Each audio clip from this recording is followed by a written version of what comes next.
नमस्कार,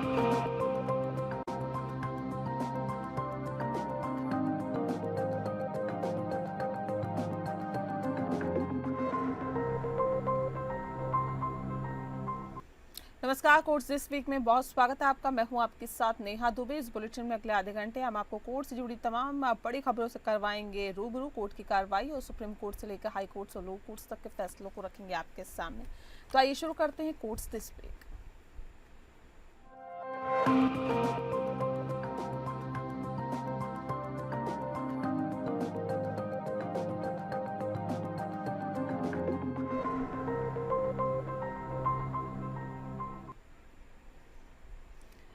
supreme court ने प्रयागराज में 2021 में बुलडोजर मामले में आपको बता दें कि एक्शन लेकर फैसला सुनाया है। और बता दें कि कोर्ट ने प्रयागराज डेवलपमेंट अथॉरिटी को 5 याचिकाओं को 10-10 लाख रुपए मुआवजा देने का आदेश दिया है। ये मुआवजा 6 सप्ताह के भीतर दिया जाएगा। कोर्ट ने यह भी कहा है कि नोटिस मिलने के 24 घंटे के भीतर मकान गिराना गलत था और इसे अवैध माना है। कोर्ट ने कहा है कि ये मुआवजा इसलिए भी जरूरी है ताकि भविष्य में सरकारें बिना उचित प्रक्रिया के लोगों के मकान गिराने से परहेज करें। और जजों ने हाल ही में सामने आए एक वीडियो का भी हवाला दिया है जिसमें गिरती हुई झोपड़ी से एक बच्ची अपनी किताबें लेकर भाग रही थी। दरअसल 23 मार्च को उत्तर प्रदेश के अम्बेडकर नगर का एक वीडियो सोशल मीडिया पर तेजी से वायरल हो रहा था। इस वायरल वीडियो में एक बच्ची बुलडोजर की कार्रवाई के दौरान अपनी झोपड़ी की तरफ दौड़ते हुए दिखाई दे रही है और बच्ची झोपड़ी के पास पहुंचकर अपनी किताबें लेकर जल्दी से बाहर आती है। इससे पहले 7 मार्च को सुप्रीम कोर्ट ने एक बार फिर से उत्तर प्रदेश सरकार को बुलडोजर कार्रवाई को लेकर कड़ी फटकार लगाई थी और पीड़ितों का कहना था कि राज्य सरकार ने गलती से उनकी जमीन को गैंगस्टर अतीक अहमद की संपत्ति मान लिया है। इसके कारण प्रयागराज में एक वकील, एक प्रोफेसर और 3 अन्य लोगों के घर गिरा दिए गए।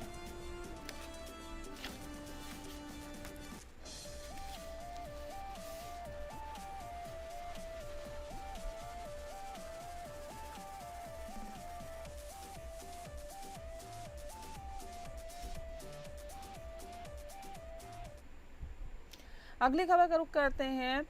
विवादित शो इंडियाज गॉट टैलेंट में विवादित और आपत्तिजनक टिप्पणी के चलते एफआईआर झेल रहे रणवीर अलाहाबादिया और साथी यूट्यूबर आशीष चंचलानी की अर्जी पर सुनवाई हुई। सुप्रीम कोर्ट ने रणवीर अलाहाबादिया की विदेश जाने के लिए पासपोर्ट रिलीज करने की मांग को फिलहाल के लिए ठुकरा दिया है। बता दें आपको कि जस्टिस सूर्यकांत की बेंच ने मांग पर विचार करने से इनकार करते हुए कहा है कि अगर अभी आपकी इस मांग पर विचार किया जाता है तो जांच पर इसका असर होगा। कोर्ट ने कहा कि फिलहाल के लिए रणवीर अलाहाबादिया को मिली राहत जारी रहेगी। कोर्ट ने कहा है कि महाराष्ट्र सरकार की तरफ से कहा गया है कि जांच 2 हफ्ते में पूरी हो सकती है, इसलिए जांच पूरी होने के बाद पासपोर्ट रिलीज करने पर विचार किया जाएगा। इस पर महाराष्ट्र सरकार ने कहा है कि 2 हफ्ते में जांच पूरी होने की उम्मीद है। रणवीर अलाहाबादिया के वकील ने कहा है कि वो जांच में सहयोग कर रहा है, जहां भी पूछताछ के लिए बुलाया जाता है वहां वो जाता है। और रणवीर अलाहाबादिया ने गिरफ्तारी से राहत मुकदमा रद्द करने के साथ साथ असम महाराष्ट्र में दर्ज एफआईआर को भी साथ में जोड़े जाने की मांग की है। साथ ही आशीष ने अपनी याचिका में उसके खिलाफ असम और महाराष्ट्र में दर्ज एफआईआर को महाराष्ट्र ट्रांसफर करने की मांग की है। सुप्रीम कोर्ट रणवीर अलाहाबादिया और आशीष चंचलानी की याचिकाओं पर अब साथ में 21 अप्रैल को सुनवाई करेगी।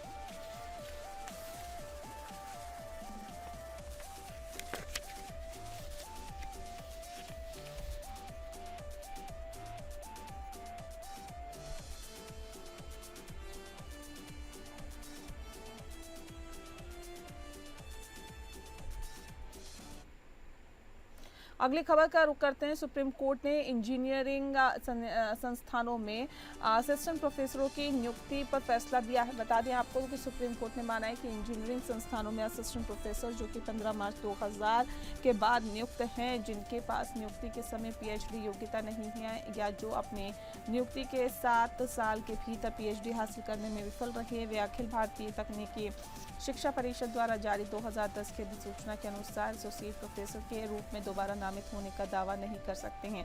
साथ ही कोर्ट ने यह भी माना है कि 15 मार्च 2000 से पहले विभिन्न इंजीनियरिंग संस्थानों में नियुक्त किए गए शिक्षक जब पीएचडी असिस्टेंट प्रोफेसर के पद के लिए अनिवार्य आवश्यकता नहीं है, उन्हें छठे वेतन आयोग के अनुसार एसोसिएट प्रोफेसर के पद पर पुनः नामित करने का लाभ और लाभ मिलेगा। जस्टिस सुधांशु धुलिया और जस्टिस के विनोद चंद्रन की खंडपीठ ने कहा है कि जहां तक ऐसे शिक्षकों का सवाल है जिनकी नियुक्ति 15 मार्च 2000 से पहले हुई, हमें छठे वेतन आयोग के तहत उनके अधिकारों के बारे में हाईकोर्ट के निष्कर्षों में छेड़छाड़ करने का कोई कारण नहीं दिखता है। अपीलकर्ता उन प्रतिवादियों को उच्च वेतनमान जारी करें जिनकी नियुक्ति 15 मार्च 2000 से पहले हुई है। साथ ही बकाया राशि पर 7.5% प्रति वर्ष की दर से अब ब्याज भी आज से 4 सप्ताह के भीतर दिया जाए, अन्यथा ब्याज की गणना 15% प्रति वर्ष की दर से की जाएगी। अन्य शेष 5 प्रतिवादी शिक्षकों के लिए जिनकी नियुक्ति इस तिथि के बाद हुई जब पीएचडी असिस्टेंट प्रोफेसर के पद के लिए अनिवार्य आवश्यकता बन गई और उन्होंने उच्च वेतनमान के संदर्भ में एसोसिएट प्रोफेसर के रूप में दोबारा पदनाम का लाभ मांगा है, लेकिन नियुक्ति के 7 वर्षों के भीतर इसे प्राप्त करने में विफल रहे। उन्हें राहत और पुनर्पदनाम के लिए अपने संबंधित संस्थानों के समक्ष आवेदन करने के लिए स्वतंत्र होंगे। इस मामले में प्रतिवादी शिक्षक जिनके पास मास्टर डिग्री है उनको अपीलकर्ता द्वारा 1995 और 2009 के बीच संस्थानों में असिस्टेंट प्रोफेसर के रूप में नियुक्त किया गया है। इसे बॉम्बे हाईकोर्ट में चुनौती दी गई है, जिसने समन्वय पीठ के निर्णय पर भरोसा करते हुए याचिका को स्वीकार कर लिया और प्रतिवादी शिक्षकों को एसोसिएट प्रोफेसर के रूप में पुनः नामित किया जाना था और उन्हें छठे वेतन आयोग के अनुसार उच्च वेतनमान दिया जाना था। इसके बाद पुनर्विचार याचिका दायर की गई, जिसे भी खारिज कर दिया गया और इन दोनों आदेशों को सुप्रीम कोर्ट में चुनौती दी गई।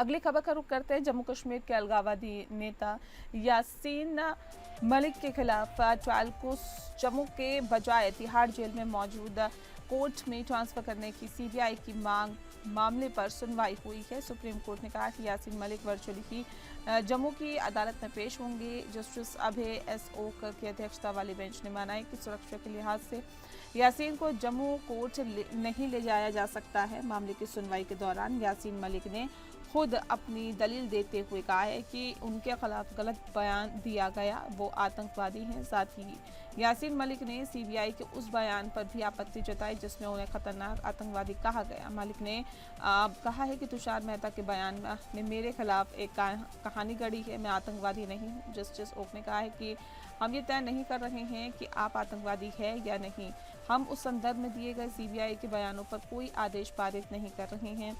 सुप्रीम कोर्ट ने मामले की सुनवाई के बाद सीबीआई की अपील को स्वीकार करते हुए जम्मू कश्मीर हाई कोर्ट के रजिस्ट्रार जनरल को जम्मू के अंदर सत्र न्यायाधीश की अदालत में वीडियो कॉन्फ्रेंसिंग की सुविधा पर विचार करने के निर्देश दिए हैं। सुप्रीम कोर्ट ने यासीन मलिक के मामले की सुनवाई के लिए उचित वीडियो कॉन्फ्रेंसिंग प्रणाली स्थापित करने के लिए तत्काल कदम उठाने का आदेश भी दिया।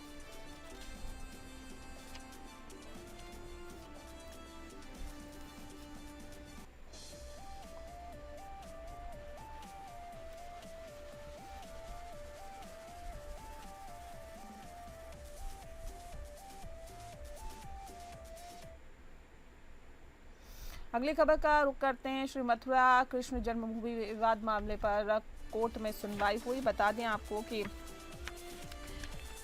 श्री मथुरा कृष्ण जन्मभूमि विवाद से जुड़े हुए शाही ईदगाह मामले पर सुप्रीम कोर्ट में सुनवाई हुई है। एएसआई संरक्षित होने के आधार पर इस मामले की सुनवाई में केंद्र और एएसआई को पक्षकार बनाने के हिंदू पक्ष की मांग को स्वीकार करने के इलाहाबाद हाई कोर्ट के आदेश को सुप्रीम कोर्ट में चुनौती दी गई थी। सीजेआई की अध्यक्षता की बेंच ने कहा है कि सुप्रीम कोर्ट में इससे जुड़े हुए लंबित मामलों के साथ ही 8 अप्रैल को होने वाली सुनवाई के साथ इस मामले पर भी सुनवाई करेगा। दरअसल हिंदू पक्ष को ये जानकारी हुई कि शाही ईदगाह को 1920 में एएसआई संरक्षित है। इसके बाद ही हिंदू पक्ष ने इलाहाबाद हाई कोर्ट से इस मामले में केंद्र और एएसआई को पक्षकार बनाने की मांग की थी, जिसको हाई कोर्ट ने स्वीकार कर लिया था। जमीन पर दोनों पक्षों के बीच 1968 में समझौता हो चुका है। इस विवाद में 13.37 एकड़ जमीन को लेकर विवाद है। इस जमीन पर करीब 11 एकड़ में मंदिर है और 2.37 एकड़ में मस्जिद है। इस मस्जिद का निर्माण औरंगजेब ने 1669 से 70 में कराया था। विवाद में हिंदू पक्ष ने 18 याचिकाएं दायर की थी। हिंदू पक्ष ने वहां पर पूजा का अधिकार दिए जाने की मांग भी की थी।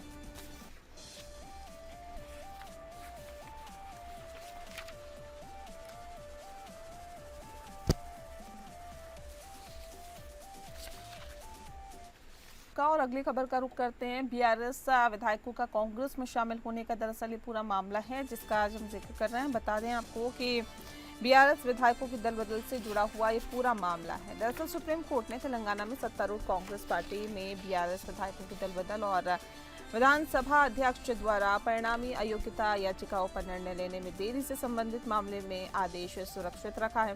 जस्टिस बी.आर. गवाई और जस्टिस ए.जी. मसीह की पीठ ने senior advocate doctor Abhishek Manu Singhvi और सीनियर एडवोकेट आरिमा सुंदरम याचिकाकर्ताओं के लिए की सुनवाई के बाद फैसला सुरक्षित रखा। सिंघवी ने तर्क दिया कि केशव मेघचंद्र सिंह बनाम माननीय अध्यक्ष मणिपुर विधानसभा को छोड़कर कोई ऐसा निर्णय नहीं है जिसमें अयोग्यता याचिकाओं पर निर्णय अध्यक्ष के निर्णय के लिए समय सीमा तय की गई हो।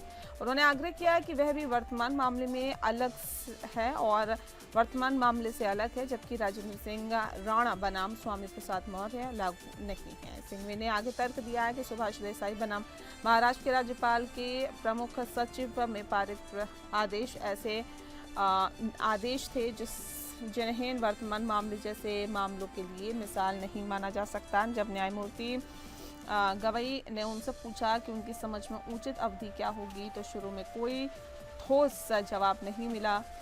हालांकि जब न्यायाधीश ने रेखांकित किया कि एक वकील का पहला कर्तव्य न्यायालय के प्रति है जो कुछ हद तक निष्पक्षता की अपेक्षा करता है, तो सिंघवी ने अंततः स्वीकार किया कि न्यायालय के अधिकारी के रूप में उत्तर दिया कि 6 महीने एक उचित अवधि होनी चाहिए। हालांकि उन्होंने ये भी कहा कि वर्तमान मामला वर्तमान चरण में अध्यक्ष के विवेक को शॉर्ट सर्किट करने के लिए उपयुक्त मामला नहीं है।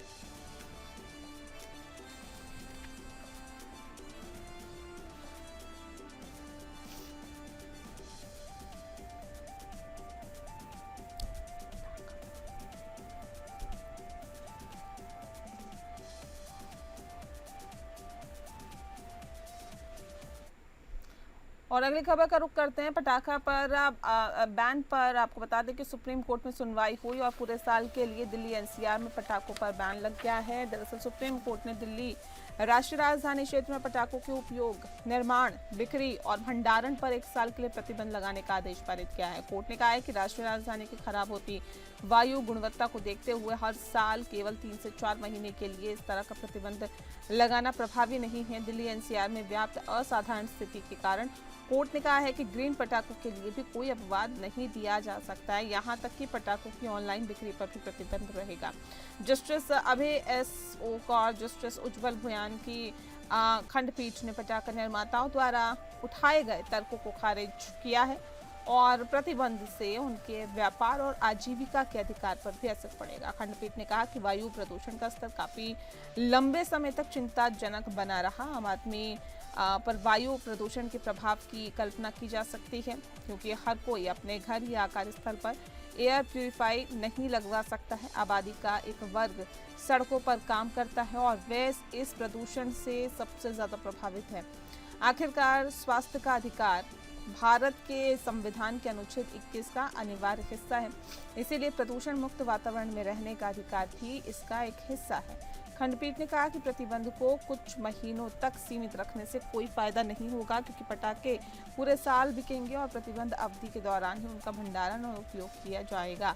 ग्रीन पटाखों के संबंध में न्यायालय ने कहा है कि केंद्र सरकार की रिपोर्ट के अनुसार उसका उत्सर्जन पारंपरिक पटाखों की तुलना में केवल 30% कम है। न्यायालय ने कहा है कि जब तक कि ये नहीं दिखाया जाता कि तथाकथित ग्रीन पटाखों से होने वाला प्रदूषण न्यूनतम है, तब तक उन्हें छूट देने का कोई सवाल नहीं है। न्यायालय ने कहा है कि संविधान के अनुच्छेद 51A के तहत पटाखा व्यापारियों का भी ये दायित्व है कि वे सुनिश्चित करें कि दिल्ली प्रदूषण मुक्त रहे।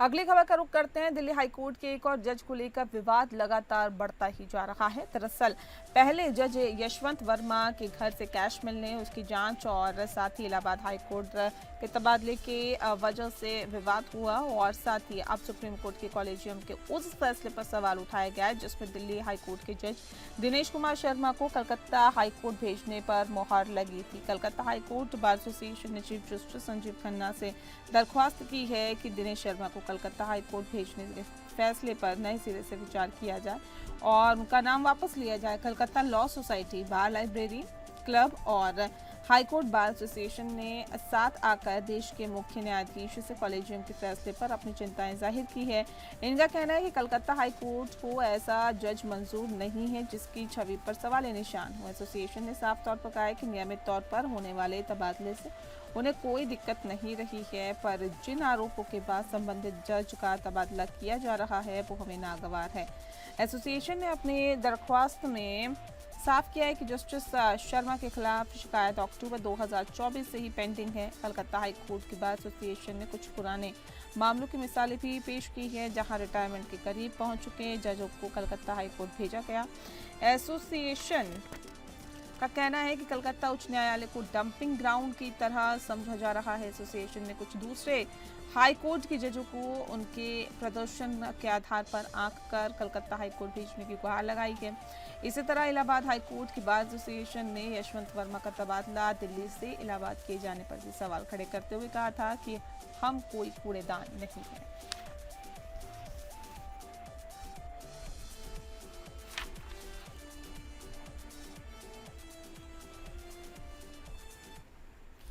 और इसी के साथ फिलहाल इस बुलेटिन में इतना ही। नमस्कार।